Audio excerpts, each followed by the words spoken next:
Bangor's iconic rock station faces a new chapter, but will it stay true to its roots? In a move that's sure to spark conversations among loyal listeners, Maine Media has announced its acquisition of 100.3 WKIT, Bangor's beloved rock and roll station, from Rock Lobster Radio, LLC. But here's where it gets controversial. Will this change preserve the station's legendary legacy, or mark the beginning of a new era that might leave some fans divided?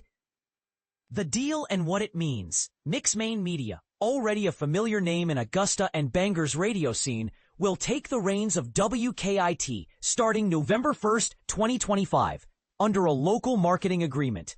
The company expects FCC approval of the transaction in early 2026.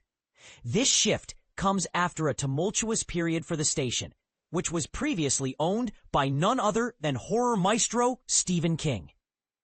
In a move that sent shockwaves through the community, King announced in November 2024 that his Zone Corporation would shutter all three of its stations, WKIT 100.3 FM, WZLO 103.1 FM, and WZON AM 620, by the end of that year.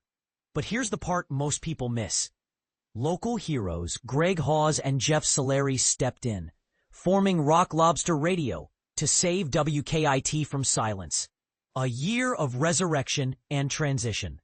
Rock Lobster Radio's ownership of WKIT has been nothing short of remarkable.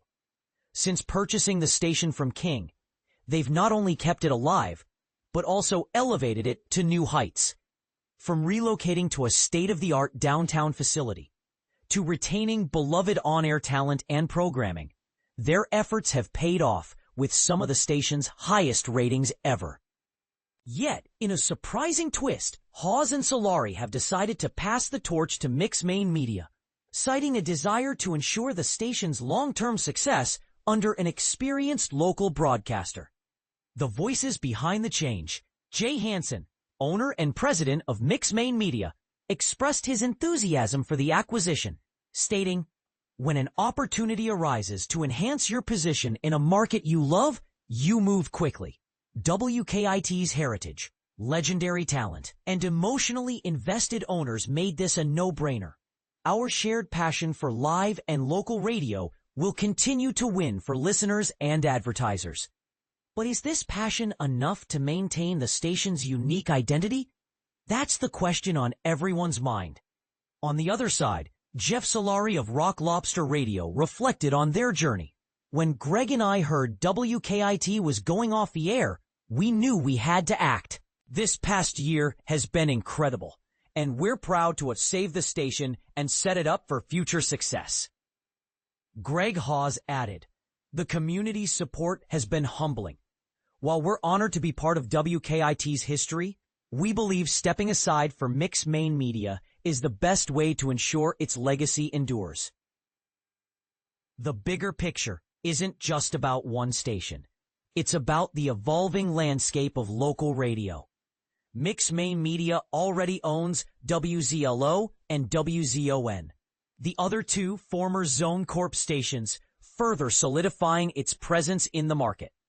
But as consolidation continues, what does it mean for the diversity and authenticity of local broadcasting? And this is the part most people miss. In an age of streaming and digital dominance, why does local radio still matter? A call to the community. As WKIT embarks on this new chapter, the question remains, will it stay true to the rock and roll spirit that made it a Bangor institution? Or will it evolve into something different? And is that necessarily a bad thing? We want to hear from you. Do you think this change will preserve WKIT's legacy? Or is it a risky move? Share your thoughts in the comments below, and let's keep the conversation going. After all, isn't that what local radio is all about?